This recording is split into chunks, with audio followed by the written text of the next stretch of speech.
Good morning, good afternoon, and good evening, everyone, and welcome to How to Grow Your Network with Don Kelly. My name is Colin Mahan, and I'm the Director of Programs at the Nasdaq Entrepreneurial Center. And for those of you who may not know, the Nasdaq Center is a nonprofit that's building a better path for entrepreneurs worldwide by improving inclusion, access, and knowledge in entrepreneurship. As you may have just seen in the chat, the Nasdaq Center, along with our partner Mentor Cloud, launched a free mentor matching platform for entrepreneurs called Mentor Makers. You can create your own advisory board to guide and inspire you with in-the-moment mentorship from topic experts and professionals dedicated to providing exceptional mentorship to entrepreneurs across all races, industries, and geographies. So find or become a mentor today by using the link in the chat. Mentorship matters to all entrepreneurs. Their success is dependent on it. Quick housekeeping, we're going to open up for live Q&A at the end of the event, so please submit those questions for us in the Q&A function at the bottom of your screen throughout the presentation. Try to get to them all. Now, none of what we do here at the center could be possible without all the amazing support from our sponsors, including Nasdaq, Lehigh University, Bank of the West, KPMG, Airbnb, Wilson Sonsini, Woodruff Sawyer, BPM, and HubSpot. We are humbled and grateful for their contributions. Now, during these still unique times, we're curious on how sentiment is among the entrepreneurs that we work with. So we're going to start by taking a quick poll to let us know how you're feeling about your business right now. So I'm going to launch that poll. Are you optimistic? Are you in survival mode, feeling a little bit of anxiety or fear? Let us know. We've been measuring this since the beginning of the pandemic. So hopefully that optimism bar is on the rise, but totally understand that survival mode and anxiety is a reality of being an entrepreneur. We use this data also to increase the wellness resources that we have at the center. So I'm going to end this poll, share these results. Looks like optimism is at the top, but understand some of this is not so great with a little bit of survival mode, anxiety, and a little fear. So hopefully this presentation today will help alleviate some of those sentiments. So without any further delay, please join me in giving a warm welcome to our special guest today in the chat. Don Kelly is the founder and CEO of the Nourish Spot. Don, so excited to have you. Looking forward to this.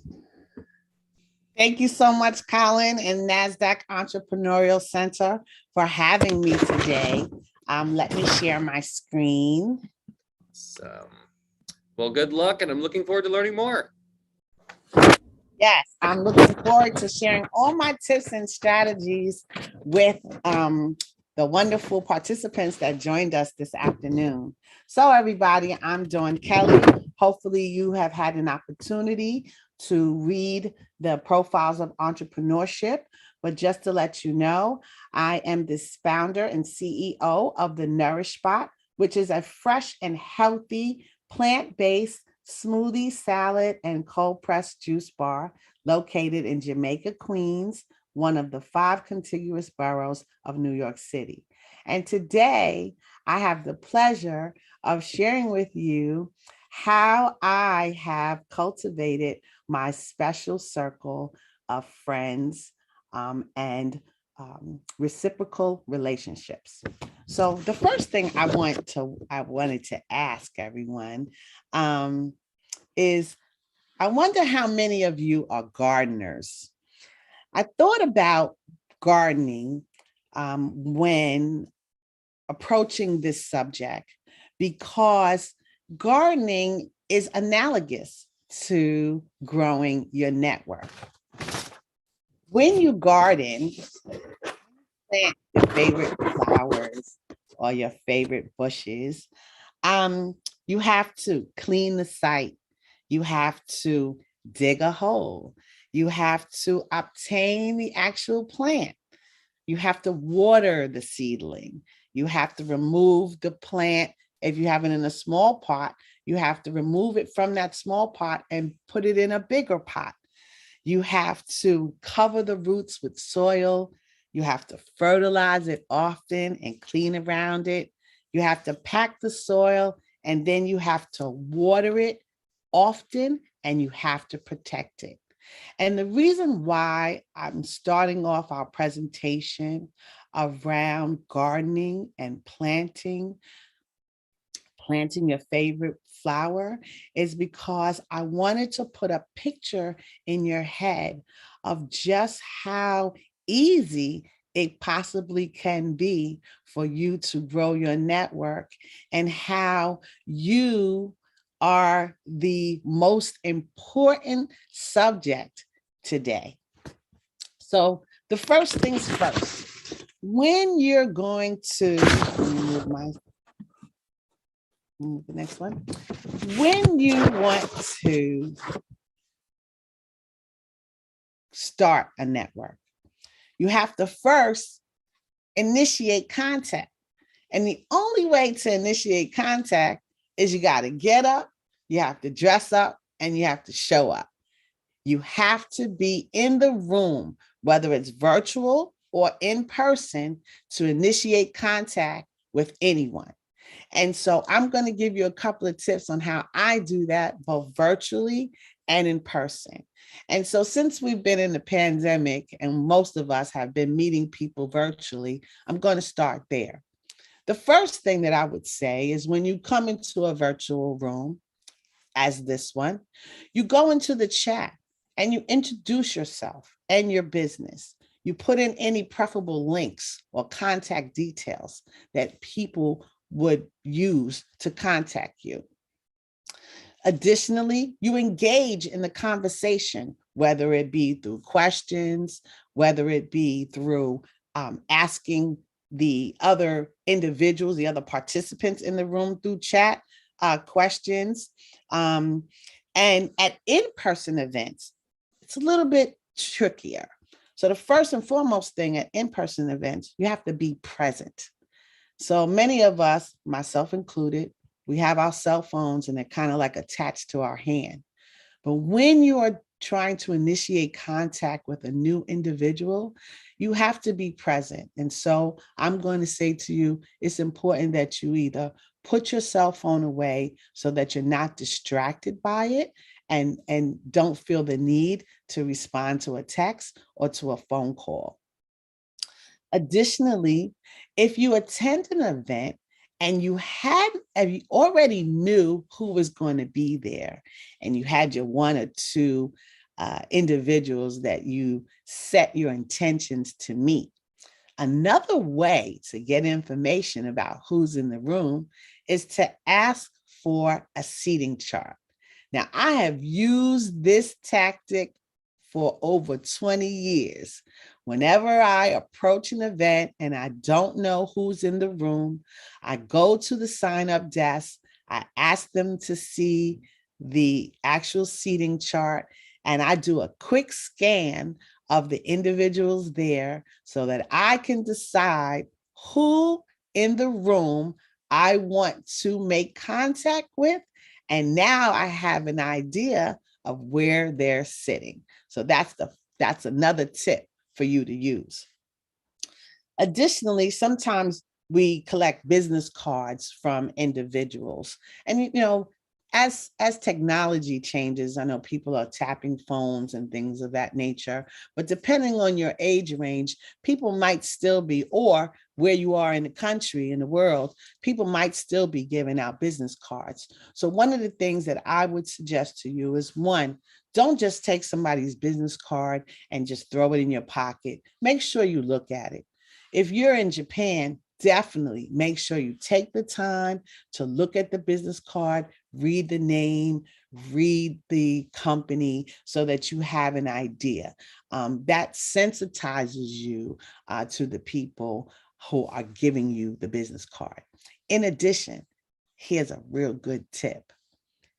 Take that business card, turn it on the back, write down where you met the individual, the day you met the individual, what event it was, as well as something interesting or important that you talked about, so that when you do your outreach, and you should do outreach, when you do your outreach to cultivate this contact, you will have the background to afford the individual you're reaching out to with how they met you and what was important during that conversation. Additionally, to meet people, volunteer or serve on different kind of boards. So I would say it's important to expand the groups that you're involved in.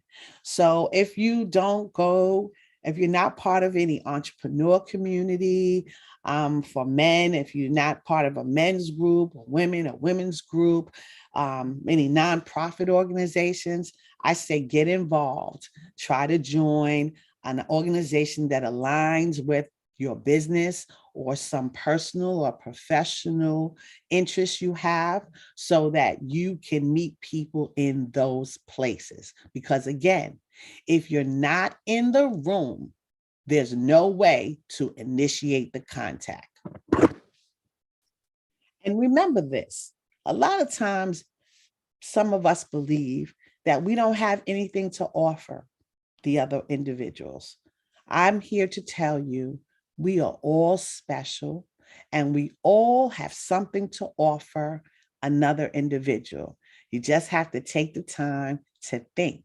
And when you meet these people, you're going to get them talking about what is most important to them.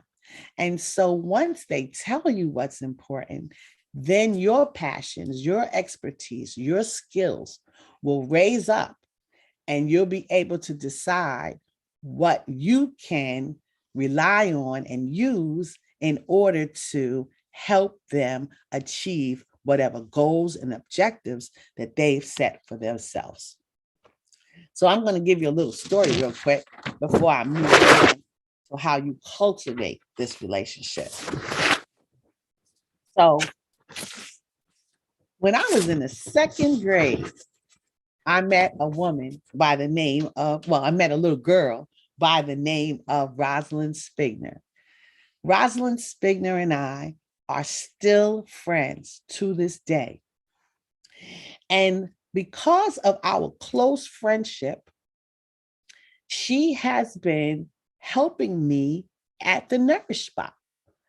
And how I cultivated the relationship with my friend is I never lost sight of her over all of these years, through elementary school, through high school, through college, through marriage and divorce, and now as a proprietor of the Nourish Spot.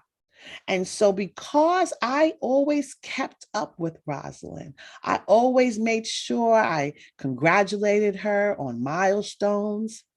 I always reached out on her birthday. When I had opportunities or information, I shared that information. And now that I own my own brick and mortar store, Rosalind is a member of a for sorority. And what she has done is she has informed her entire sorority about the Nourish Spot. And as a result, our networking has not only cultivated us a great, strong friendship and relationship, but I also have almost 100 or more new customers at the Nourish Spot as a benefit of our relationship. So the next thing is cultivate. How do you cultivate your relationship? So now, just like a garden, you reap what you sow. So again, if you don't plant the seeds, nothing can grow from them.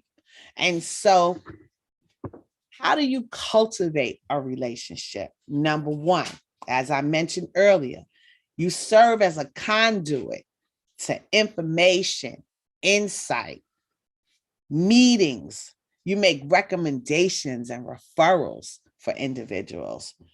You set boundaries. Now, this is very important when you're cultivating relationships with new people. It's important to set boundaries up front so people know the parameters in which they can engage with you and vice versa. You also want to offer lots of help to people, and you want to ask open-ended questions. This is something that I've learned.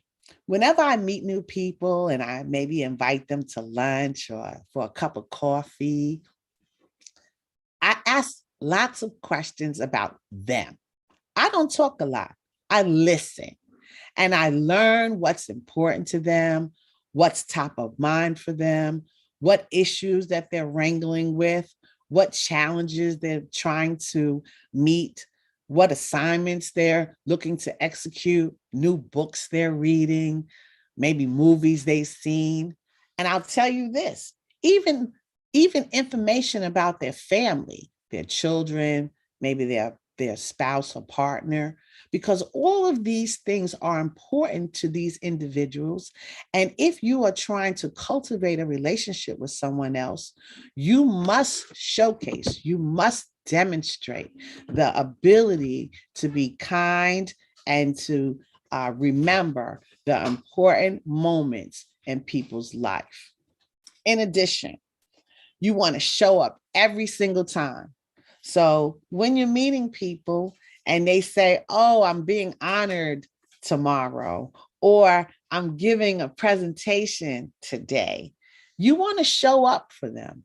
People want to be in relationship with people that show up for them often and regular. Additionally, you want to give more than you take.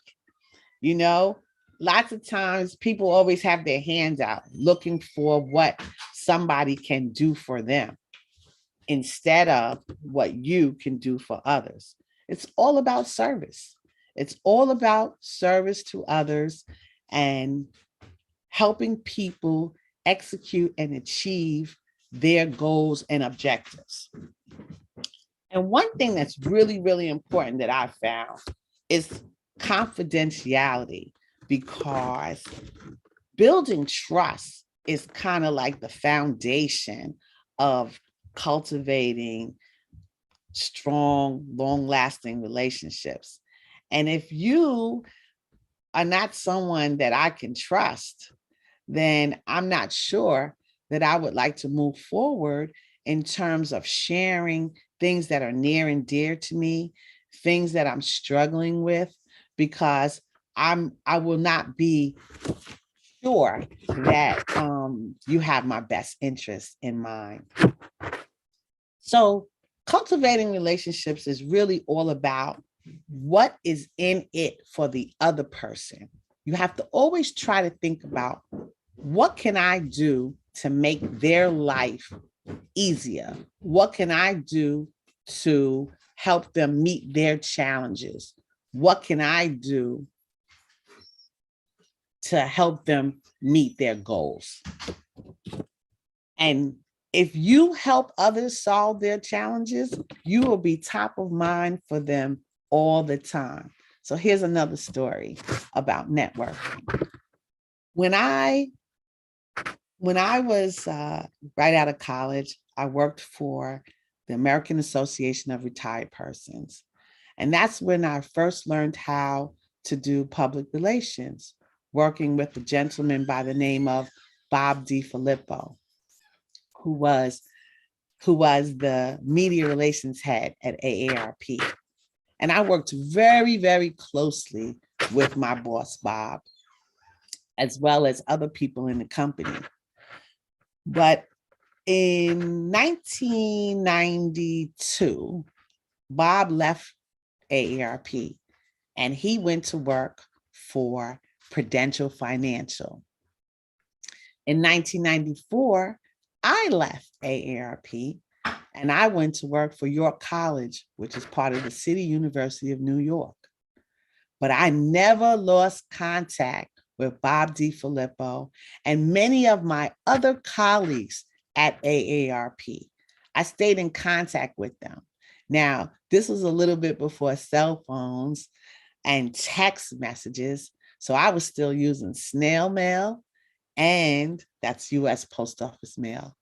And I was using Xerox machines, making copies of things. And since Bob was the one that helped me learn how to do PR, I wanted to make sure that he knew all of the accomplishments that I was making while working at York College. And so on a quarterly basis, I would send Bob packages of materials that showcased my work with a thank you card, always thanking him for taking the time out of his schedule when we worked together at AARP, as well as when he received these packages from me to read them and to respond. So I was cultivating our relationship, not just when we worked at AARP, but then after we both left the organization, I stayed in contact with him through snail mail, okay, through US Post Office mail. And I made sure that he always knew how important the time and attention that he paid to me back when we worked together at AARP, how it had an indelible impact on my life and how it was catapulting me forward in my career. And let me tell you what happened as a result of me staying in contact with Bob. A couple of years into my work at York College, I joined the PR Society of America. And at that event, we had an event where we gave out awards and I was on the committee. Again, I joined everything. So I would tell you, if you learn anything from me, join new organizations, sometimes organizations that are out of your usual bailiwick. So I joined PRSA. I got on the luncheon committee and we held an award ceremony for companies in New York City and New Jersey and Connecticut to honor them for the work, the communications work that they had achieved. Long story short, Bob DiFilippo and his team were at that event. I did not know that they were going to be there, but I heard him win an award from the stage. Before that event ended, I met up with Bob in that hotel conference room.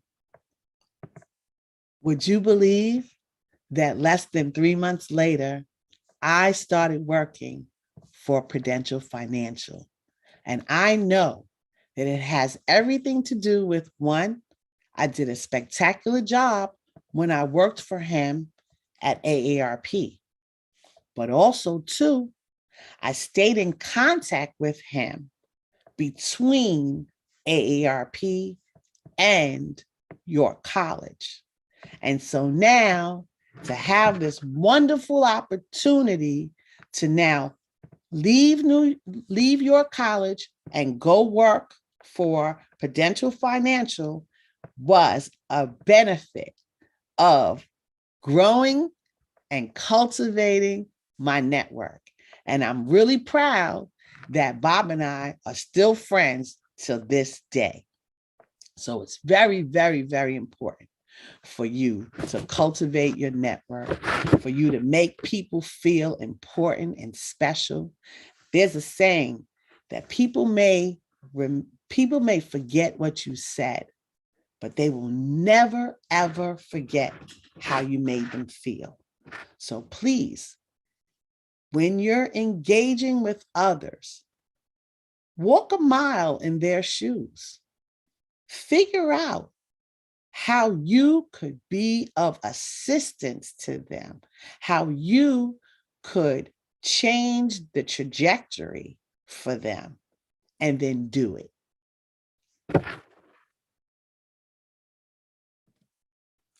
And now, cementing relationships.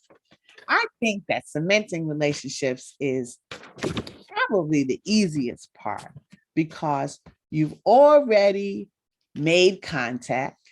And for a lot of people, that's the hardest thing, just to talk to somebody, exchange cards, make small talk. And I'll talk to you a little bit about small talk.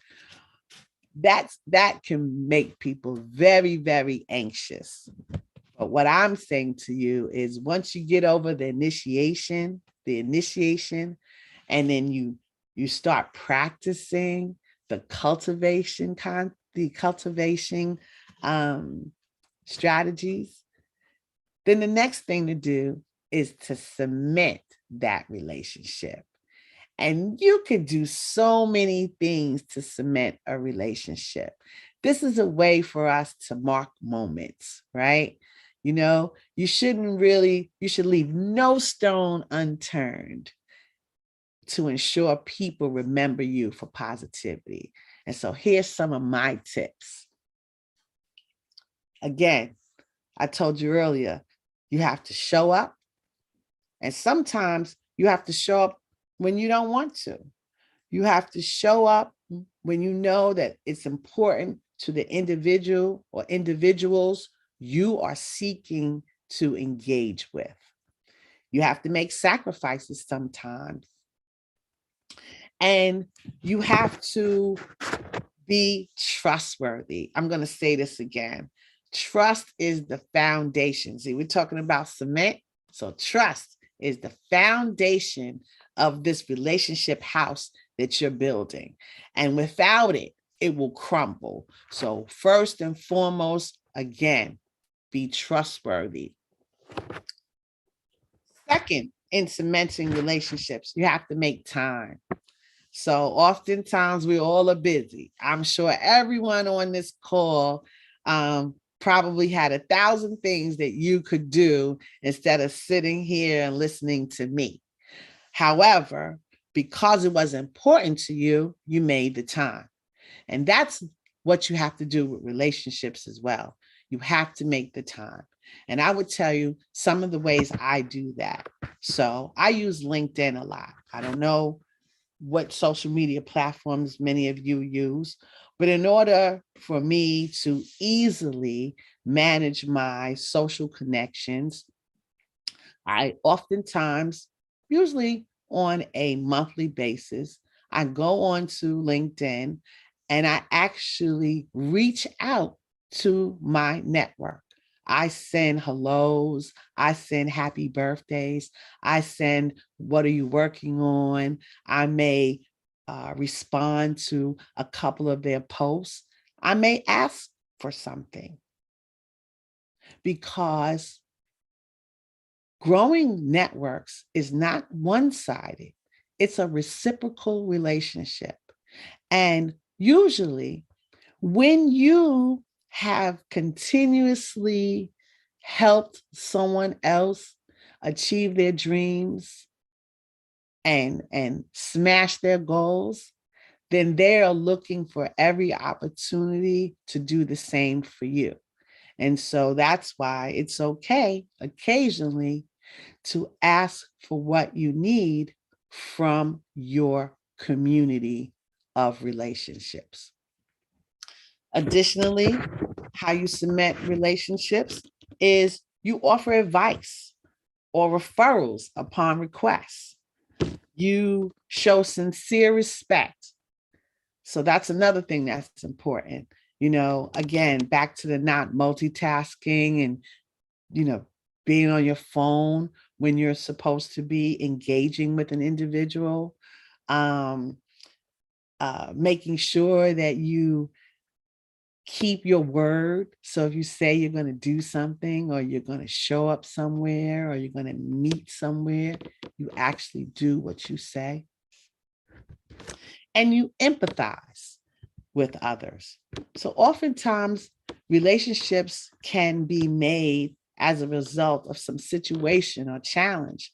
It's not always when you go into a new room. It could be something happened and you meet somebody by chance.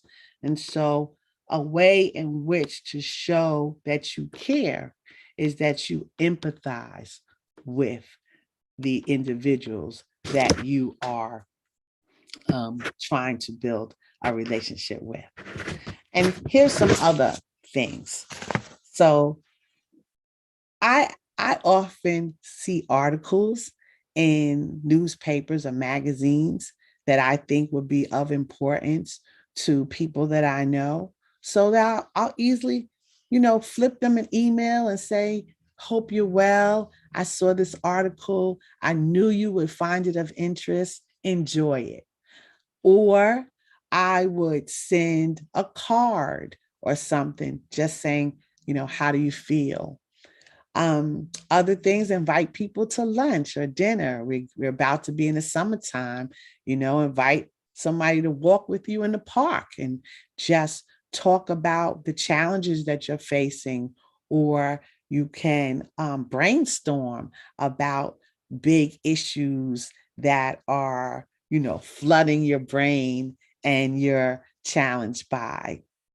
Additionally, sometimes you just want to celebrate and talk about your wins with the people that you're in relationship with. And so I want to tell you another story about building relationships. So I told you about my second grade friend, right? I also told you about my boss, Bob DiFilippo. But I also want to tell you about Ying Zhao with the Queen's Tech Incubator. And this is an immediate example of how networking works. So I was introduced to the Queen's Tech Incubator, which is hosted and led by Miss Ying Zhao. They hold a 7 a.m. conference call every Wednesday that started last year during the pandemic. Now, I would tell you, initially, I thought 7 a.m., I can't do that. But then I thought about the other people that I would potentially meet, including Miss Zhao herself. And so I made a concerted effort to join those calls every Wednesday morning at 7 a.m. As a result of being on those calls, not only have I made quite a few new friends that are entrepreneurs that I can talk to about a whole host of issues relating to my business, I also was introduced to the Nasdaq Entrepreneurial Center by Ying Zhao. So if I wasn't in the room, if I wasn't engaging with other people, if I wasn't sharing my knowledge and my expertise, I would not have learned about Nasdaq Entrepreneurial Center in the way I did. And not only did Ms. Zhao tell us about Nasdaq Entrepreneurial Center, she also offered to make a referral and recommendation on behalf of all of us that were interested to the leaders of Nasdaq Entrepreneurial Center. And so that is really, in a nutshell, how networking works. And because Ying introduced me and my other colleagues to the Entrepreneurial Center, I'm here speaking to you today. They did a profiles of entrepreneurship profile on me. We did a live on Instagram on Monday. And so I feel indebted to Ying for these opportunities. And as a result of feeling indebted, I make sure that I show up for events that she hosts that may not necessarily be aligned with everything that I am doing in that particular moment, but because it's something that Ying is leading and she has been so gracious to me, I make sure that I show up and I engage because, again, I can't say it enough. Relationships are king and they're reciprocal. And so you might not necessarily get everything you put in out from that specific person, but you will get goodness, great karma from sowing into others, because the universe will sow into you in different ways. And so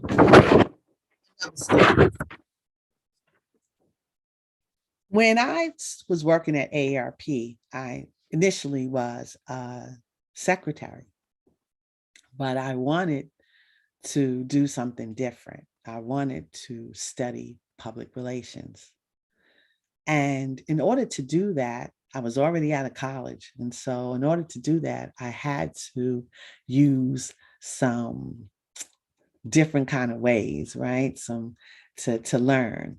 I had to go take some courses, but I also looked for mentors. And one of those mentors was a gentleman named Ophil Dukes, who has now passed on. But he was the first African American man to work in the White House as a communications executive, or work for the White House as a communications executive. And for me, that's what I was looking to do. I was looking to be a communications executive. So what did I do? I reached out to Mr. Dukes. And again, this is back in the 80s. So this is before laptops and text messages. So I sent him a letter, and I outlined in that letter who I was, why I was reaching out to him, and what I was hoping that he would teach me. And you guys, he responded. And not only did he become one of my biggest champions, he followed me my whole career. And so I did get to be assistant media liaison at AARP, where I met Bob DiFilippo. And then I moved on to be the director of public relations at York College. And Ophil was always there via phone for me to call and ask for help or advice or guidance if I needed. And then when I got to Prudential, I was able to hire Mr. Dukes and put him to work on behalf of Prudential, a Fortune 500 company. He worked with us to announce $1 million grant that we had made to the Martin Luther King Memorial. And so that just goes to show you how the circle just can keep going if you figure out ways that you could be positive in someone's life when they assist you. And so I'm deeply indebted to Bob DiFilippo, to Ophil, as well as to Rosalind Spigner, because as you see, it was a childhood friend, it was an early boss, and an early mentor that continue to be instrumental in my life going forward. And so, as I mentioned, there's nothing better than meeting people, helping people, and progressing together. There's a saying by Desmond Tutu, if you want to go far, you go alone. But if you want to be successful and go the farthest, you go together. And so that's why it's important to be in community with others, because you can get so much more accomplished when you work in tandem with others. You can learn more, you can do more, you can accomplish more. And so with that, I would like to open the conversation for questions. Awesome. Thank you so much, Don. And as I've been seeing in the chat, people are loving this.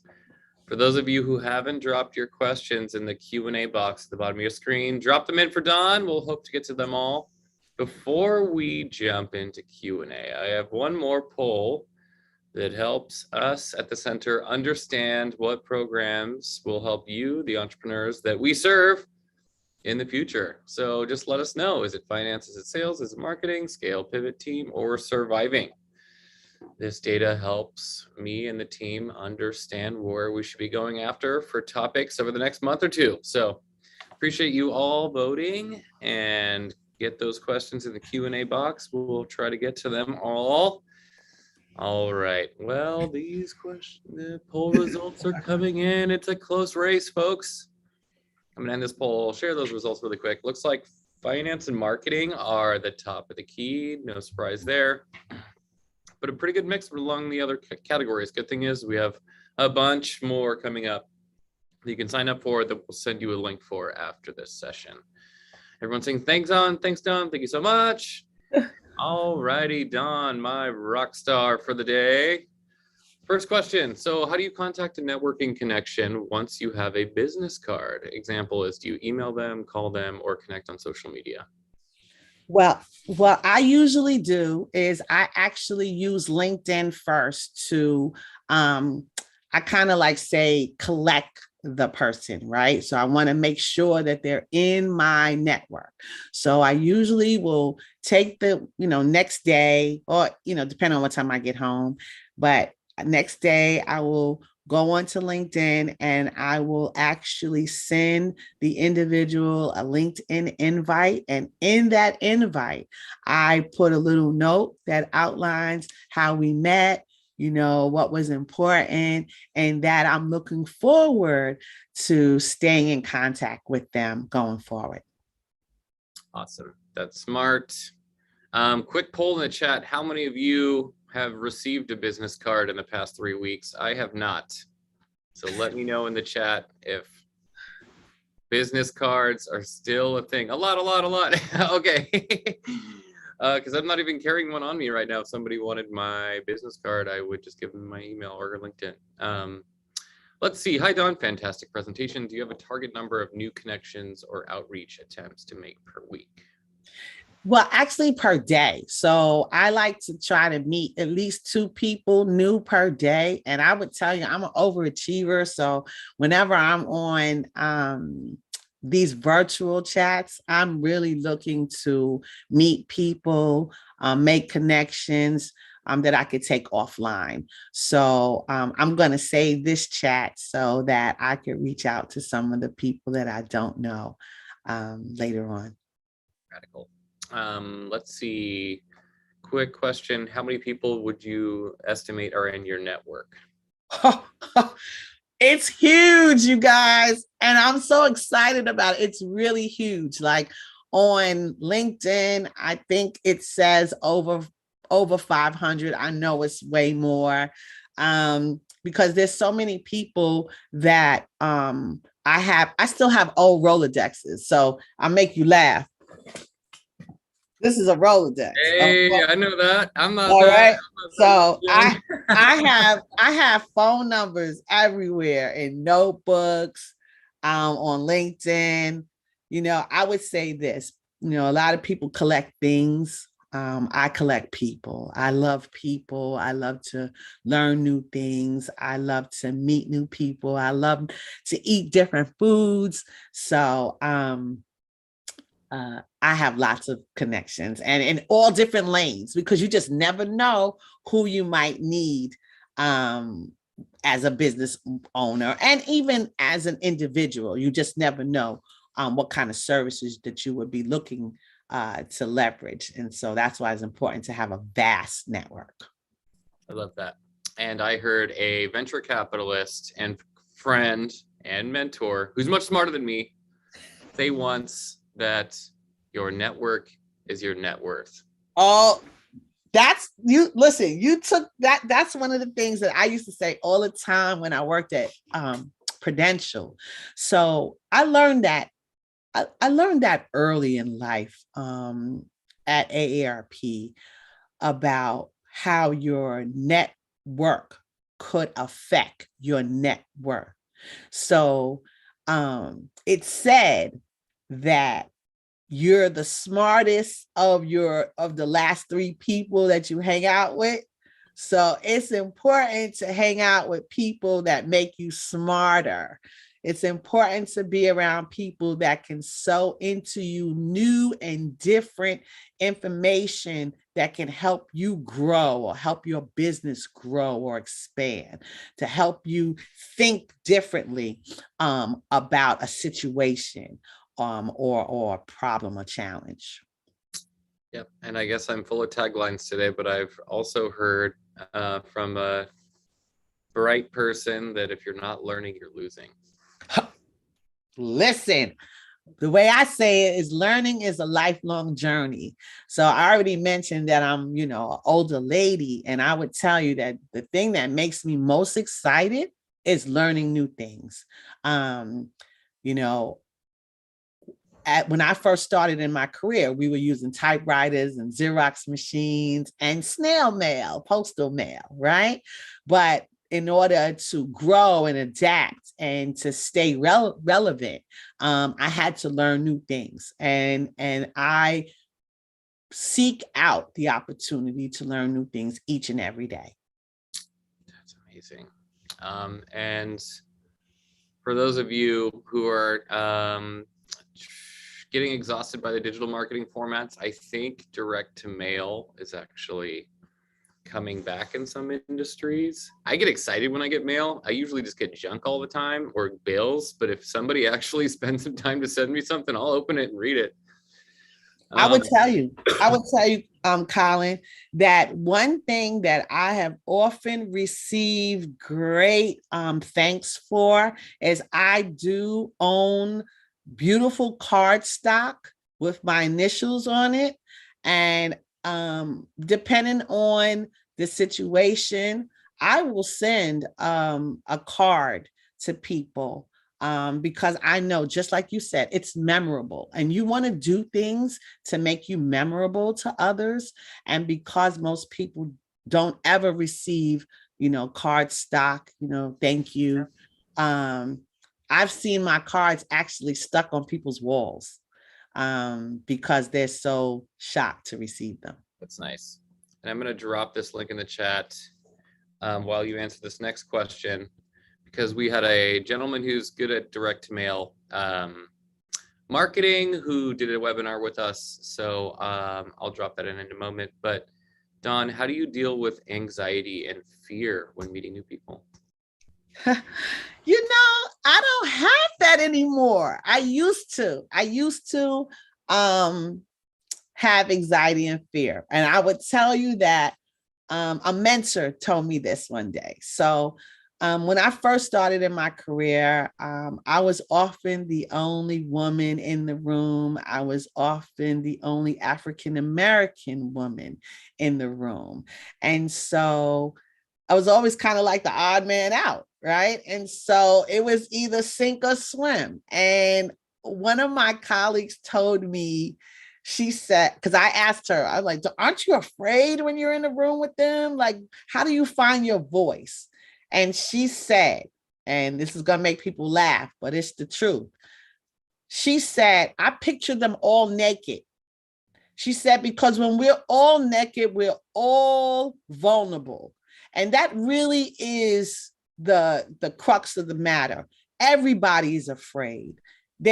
Some people may carry it well, and they may not exude the fear, but most of us are in these places and in these rooms afraid. We're all just doing the best we can.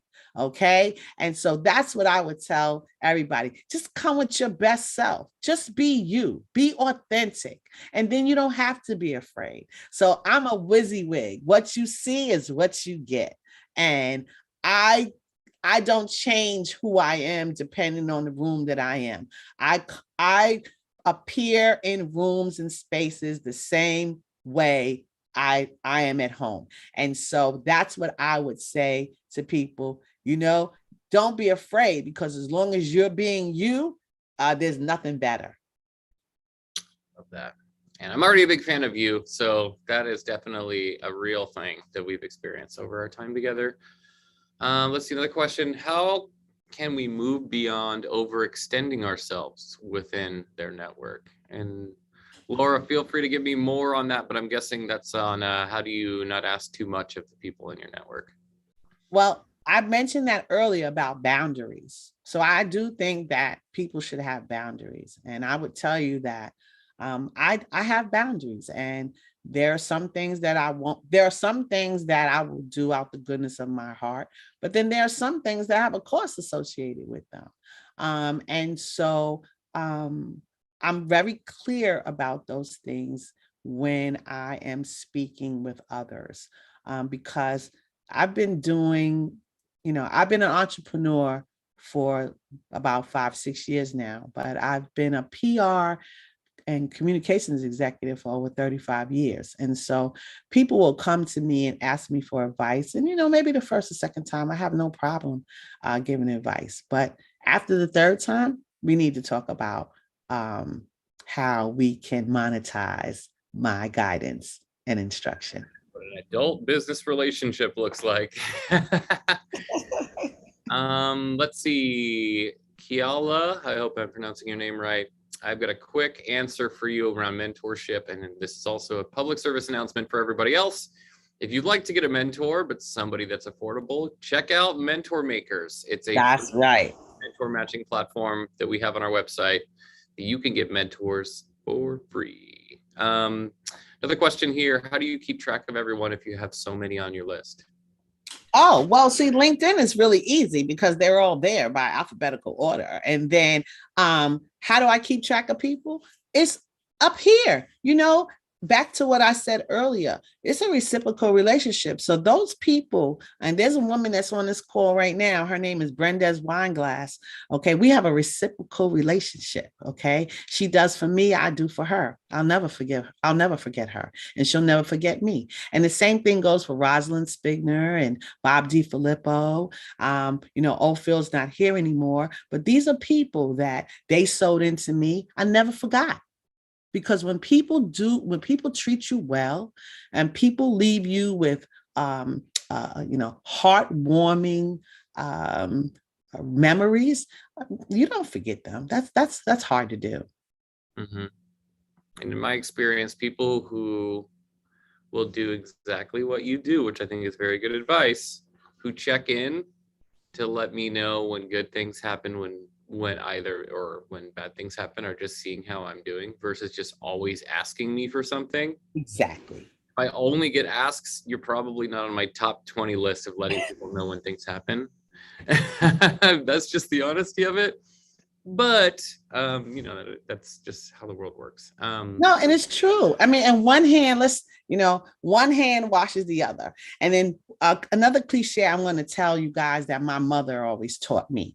When I was younger, my mother had me make a fist. So I asked everybody to make a fist. So she told me to look at it. So, I look at it, and so she says, let me tell you about a closed hand. With a closed hand, you can get nothing in or out. So always lead your life with an open hand. And so that's how I have lived my entire life. I live my life with an open hand. If I can help you, if you need something, I will give it to you. Okay. And sometimes that was seen kind of like people would say, you're giving everything away. Why would you give everything away? And the way I see it, just because I share something with you doesn't mean that you're going to get the exact same outcome that I got. Okay. It just means that I was kind enough and gracious enough to share with you something that you needed. And hopefully down the line, if I ever need anything from you, you will provide me that same help. So, Colin, I always leave my life with an open hand. Mm-hmm. That's how we met. Both my hands were open. Let's see. This one, I think, is a struggle for everyone now that conferences are a thing. So Melody, forgive me for expanding on your question, but she says, I need suggestions for stepping out of my comfort zone in groups where I don't know anyone. And I think to add to that, like you're at a conference, it's a bunch of people who know each other. They're in those little donuts, if you will. And like, what's your opener? What's your suggestion on getting into that group, joining the conversation without spilling your drink on somebody and apologizing and then joining? So the first thing is kind of sidle up to the group and listen. Okay. God gave us 2 ears and 1 mouth for a reason. So listen and as we say, get in where you fit in. Okay. So if they say something that you can credibly opine on, then that's your opportunity to chime into the discussion and become part of the discussion. But the other a tactic that I've used. Okay. Now you guys see, I smile a lot. So I would tell you, smile. That people love smiling people, and I love to smile. Okay. So the other tactic is usually in any group setting, there's a lull, right? People stop talking, right? And everybody's kind of looking at each other. That's when I say, hi, my name is Dawn. What's your name? Right? Because